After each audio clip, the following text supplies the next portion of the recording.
What's going on, guys? This is Miasin, and this is actually me in real life. Like, you can literally see my fingers. This is so broken. But yeah, what did I manage to do? I managed to get second place at the Montreal regionals that happened yesterday. And basically, the first place deck profile was almost like basically the exact same thing, outside of like 2-3 cards or whatever. And it was won by Mustapha, so huge congrats to you. Your link of your YouTube channel will be in the description box below, so everyone go check him out.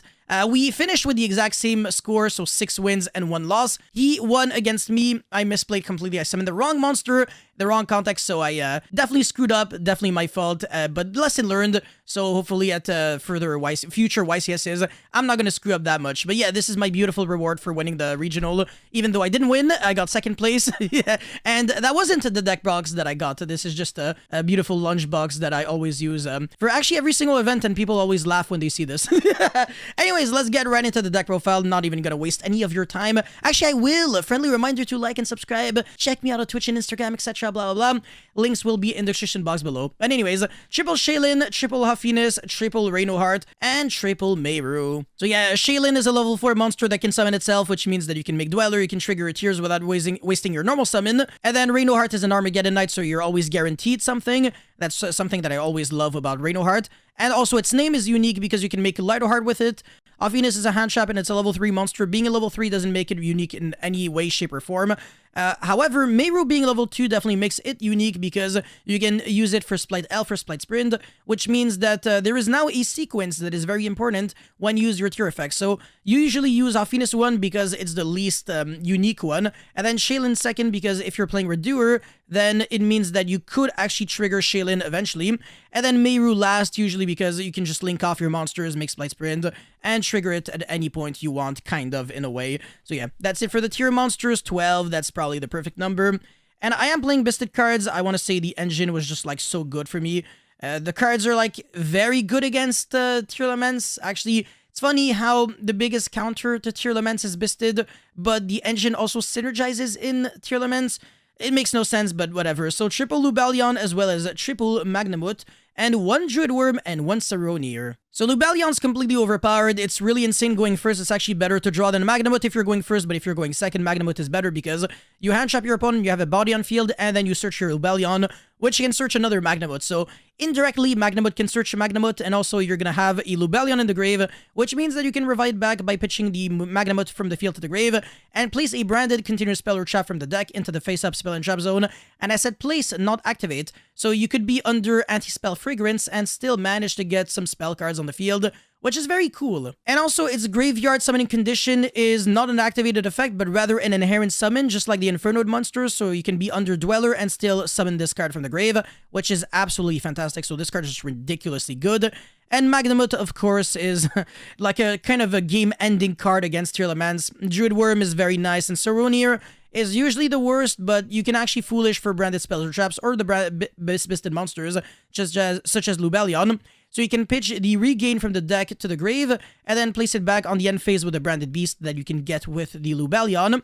Or you can even send the branded High Spirit so that during the end phase you can get it back.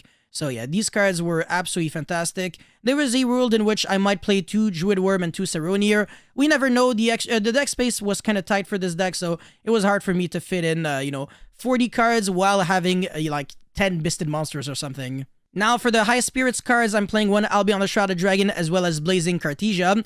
Now, obviously, everybody knows what these cards do. There is a combo with Red Cartesia that allows you to make, like, Baron with, everything. And Dodge Bisted Monsters and Nibiru, which is ridiculously crazy. And it's a level 4 tuner, so I think you already know what this means.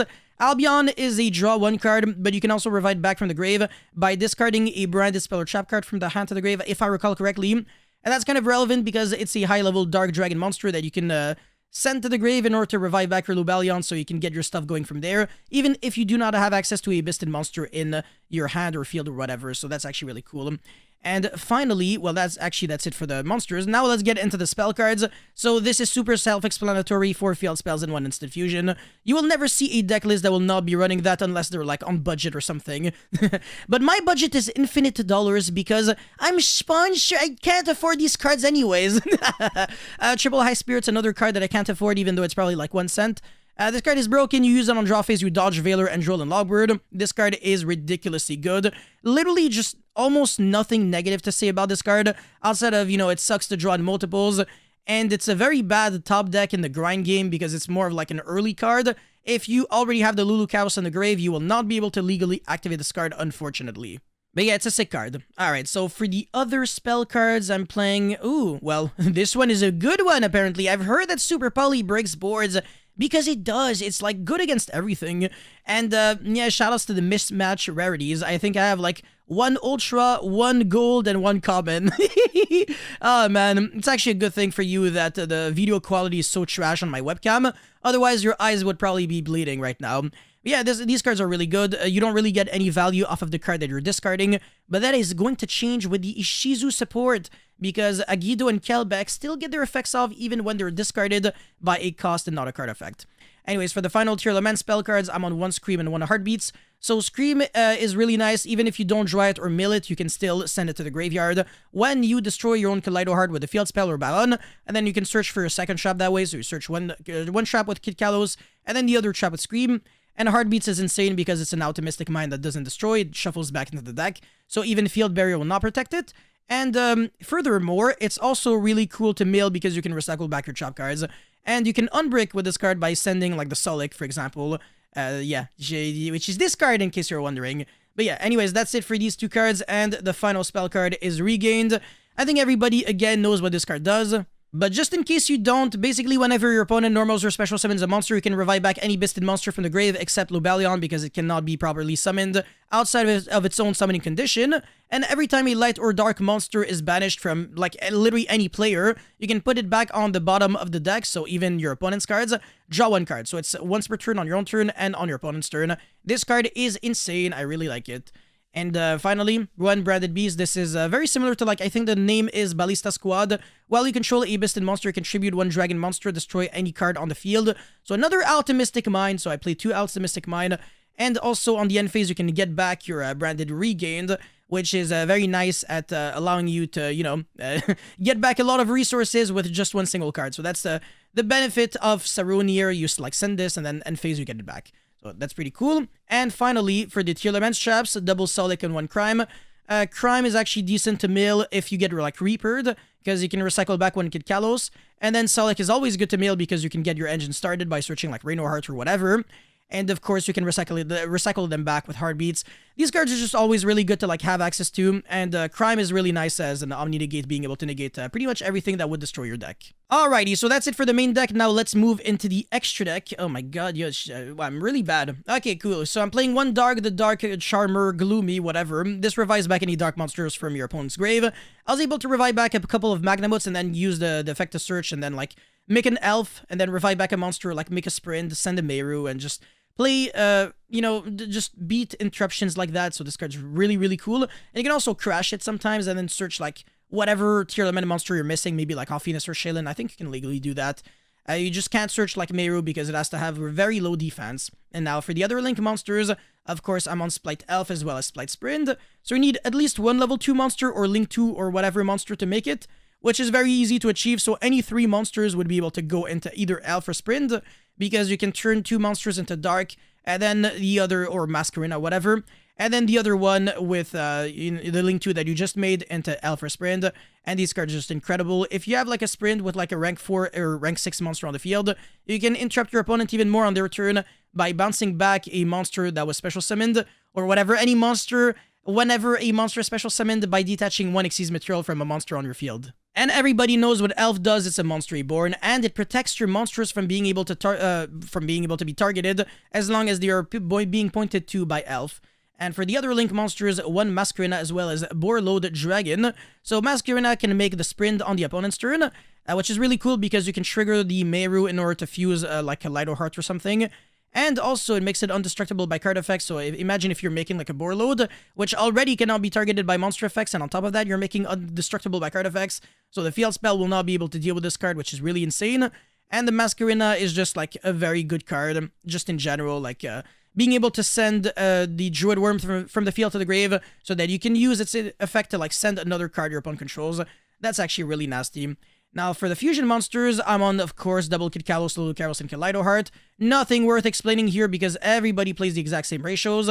Muddragon and Garura, super poly targets, but also monsters that you can summon.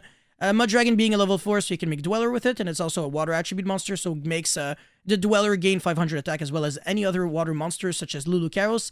And Garura makes you draw 1 card, and it does like double battle damage, so sometimes it kind of matters just a tiny little bit.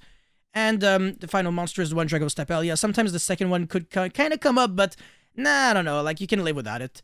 And for the Xyz monsters, Dweller and Beatrice. So Beatrice using maybe Garura or a Bisted or 2 Bisted monsters. And then Dweller by using Shaylin, Reino Heart, Muddragon, or whatever else you have. And finally Baron because I have the Red Cartesia, which is a level 4 tuner. So that's it for the extra deck. 40 card main deck, 15 cards extra deck, and 15 cards side. I mean, obviously, who's trying to side like 12 cards to an event? Anyways, Pankratops double Fenrir. These cards are just like generically good. Going second, Fenrir or Pankratops just break boards. And going first, like generically, I can just side like these 2 cards. And it's usually good against like pretty much everyone. So I was really satisfied with these cards. They were able to do their job just fine. And now for the hand traps that are usually high impact against a bunch of decks. Double Reaper and double Droll, I didn't want to do like 3 of only 1 hand trap. I wanted just a bit more diversity in my side deck, because sometimes you're not even trying to side like 10 cards against the deck. It's just like you want to have as many options as possible against like every single deck. So at least I was able to like answer random combo decks that just should not exist with Droll, and Reaper just takes care of Tearlaments Mirrors because I have Kid Kalos, or Splight because I have the Elf. So that was really, really nice. And now I have the this stupid card, which should have been Scattershot because it's a level 2. Back removal, so Duster Lightning Storm. I don't really side in Lightning Storm against combo decks because they're usually trying to summon monsters in defense, and their monsters float anyways, so it's not even like it was like the perfect option. And going first cards, triple Eradicator and a Pointer. A Pointer is like relatively good against like Runic Splight because you can look at their hand and make them lose the Lava Golem or Sphere mode. And Eradicator is also insane against them because you use it on draw phase, just make them lose every single spell card, and they kind of just lose the game from there. But yeah, that's pretty much it for this deck profile. Thank you guys so much for watching. Don't forget to like and subscribe, and I'll see you guys very soon. Peace.